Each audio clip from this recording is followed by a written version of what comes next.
Con el jefe de prevención de incendios forestales de CONAF, Rolando Pardo. Rolando, muchas gracias por estar esta mañana con nosotros en Infinita. Bienvenido, buenos días. Muchas gracias, buenos días, Connie, buenos días, Juan Manuel. ¿Cómo está? ¿Cómo está, Rolando? Muchas gracias por atendernos. Déjeme preguntarle una cuestión que mucha gente se pregunta a estas alturas, y si es posible hacer comparaciones para entender la envergadura de lo que estamos viviendo y las diferencias que de alguna manera se transparentan en la dificultad, ¿verdad?, de combatir un incendio de esta naturaleza. ¿Cómo lo podemos comparar con lo ocurrido en Santa Olga en 2017, con el llamado mega incendio que ocurrió en aquel momento?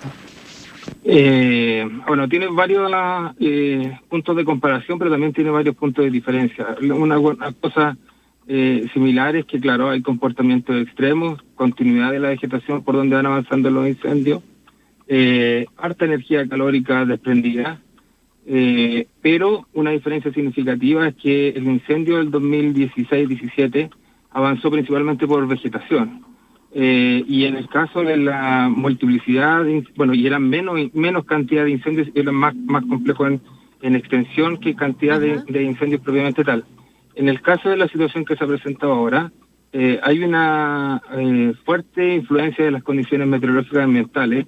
Nunca habíamos tenido registro por 3 días consecutivos de sobre 40 grados en las regiones, y esto, sin lugar a duda, que influenció mucho en la disponibilidad de la vegetación. Pero no quiero dejar de lado que los incendios, no obstante por esas condiciones ambientales, no se producen de carácter natural o no se han registrado de carácter natural en estos días. Son todas acciones de las personas por negligencia, accidente, dolo o imprudencia.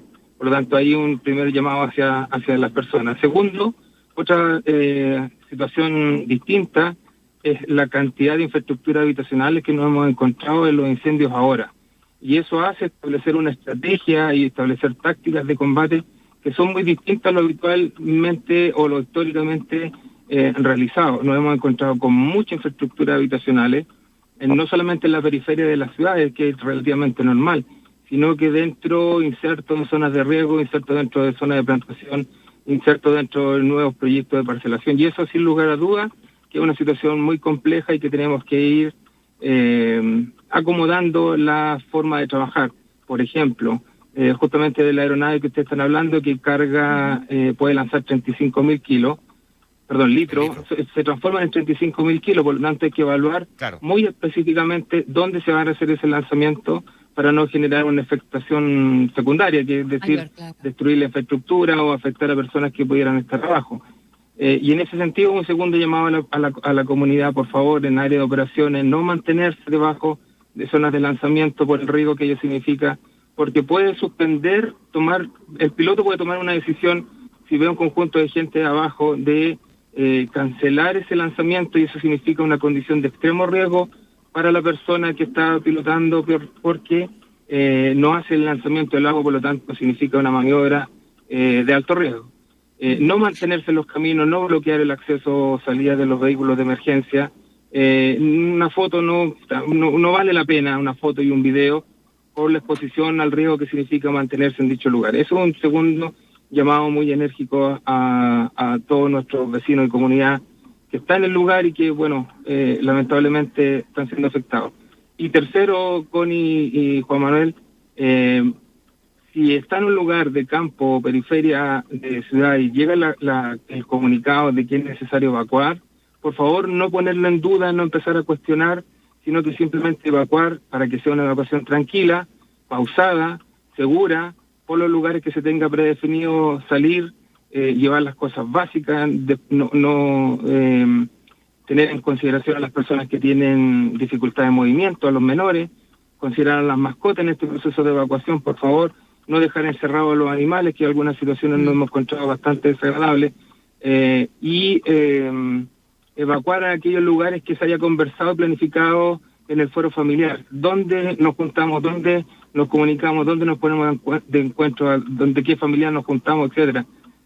Hay que pensar que en los incendios forestales muchas veces se corta la energía eléctrica, se pierde la comunicación de los aparatos electrónicos, se corta o se queman las antenas de repetición de teléfonos, por lo tanto también existe la probabilidad de que esa comunicación se pierda. Por lo tanto, todo tiene que estar previamente planificado, ensayado idealmente con la familia y con el grupo de los vecinos, que cómo se va a enfrentar a una situación. Rolando, usted es jefe de prevención de incendios forestales de la CONAF y nos está ayudando a hacer una comparación, ¿verdad? Y a marcar también las diferencias con lo ocurrido en el año 2017. Entonces, me gustaría preguntarle así, bien honestamente, ahí usted es el que sabe en esta materia, ¿cuánto se puede prevenir finalmente una situación como esta entonces? Mira, porque hablamos mucho de que hay que prevenir, ¿verdad? Sí, claro. A ver, podemos invertir la cantidad de recursos que queramos en acciones de combate, los grandes aviones, los grandes recursos millonarios, igual como pasa en Estados Unidos, como pasa en Australia, como pasa en los grandes países desarrollados.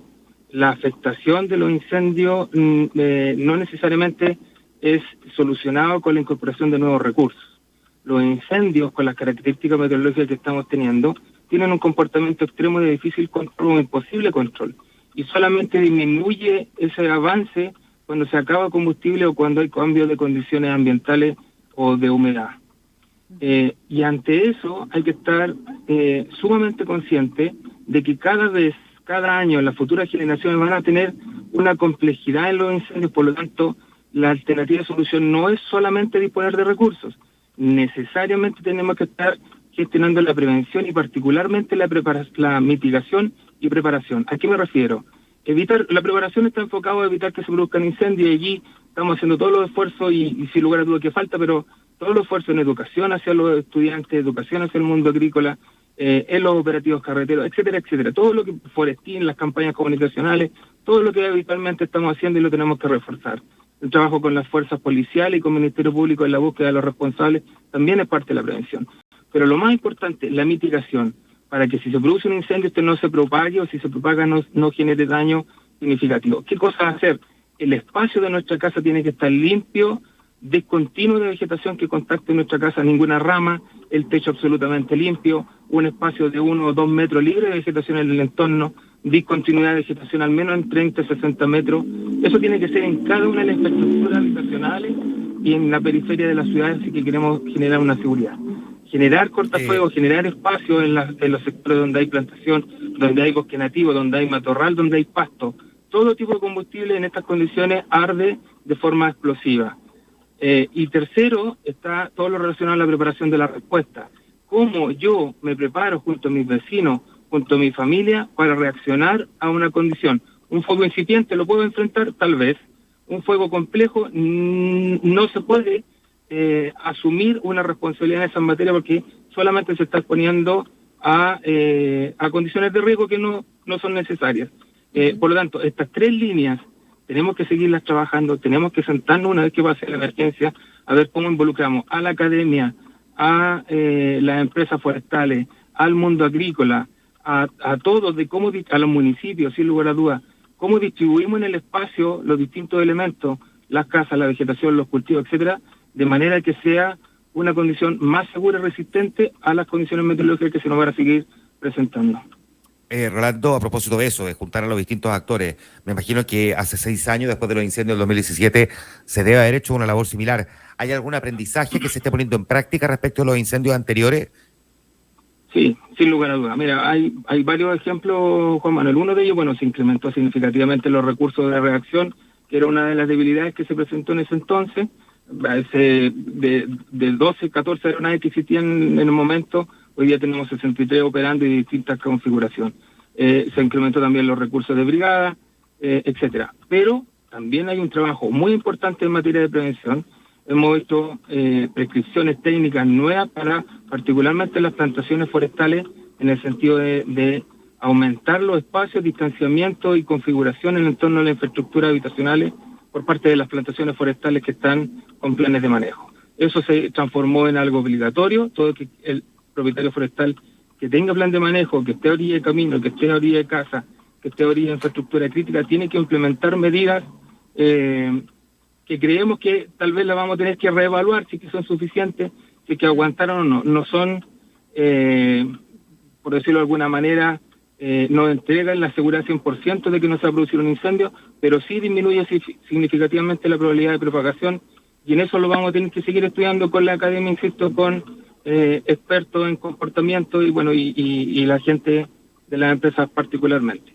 Usted habla, perdón, un paréntesis cortito ahí, Rolando, usted habla de, para quienes tienen plan de manejo, ¿Cuántos no tienen plan de manejo y que pueden en el fondo colaborar negativamente con esto? Mira, no quiero mentirte, Connie, pero hay una cifra no menor, cercano al 10-15% de personas que no se han adherido a la legislación vigente, sino que son inversionistas que colocan una plantación, por ejemplo, la colocan en terreno agrícola, y esas condiciones muchas veces son complejas porque son inversionistas que colocan las plantas, se olvidan hasta llegar el periodo de cosecha, pero no hacen proceso de mantención en el intertanto, no hacen poda, raleo, no disminuyen la carga ni la continuidad de la vegetación, por lo tanto, son algunas condiciones de riesgo y allí tenemos que doblar los esfuerzos para buscar a esos inversionistas y trabajar con ellos, apurarlos porque no le podemos aplicar las mismas condiciones que aquellos que tienen planes de manejo, como tú preguntabas. No son pocos, ¿ah? No son pocos. Muy bien, pues queremos agradecer, Rolando Pardo, jefe de prevención de incendios forestales de CONAF, esta conversación esta mañana. Muchas gracias, Rolando. Gracias a ustedes por el espacio. Y por favor insistir con la comunidad de la necesidad de cuidarse por un lado, de establecer las medidas preventivas y estar atentos a lo que señale la autoridad. Muchas gracias. Gracias a ustedes. Muchas gracias. Suerte en todo. Tenemos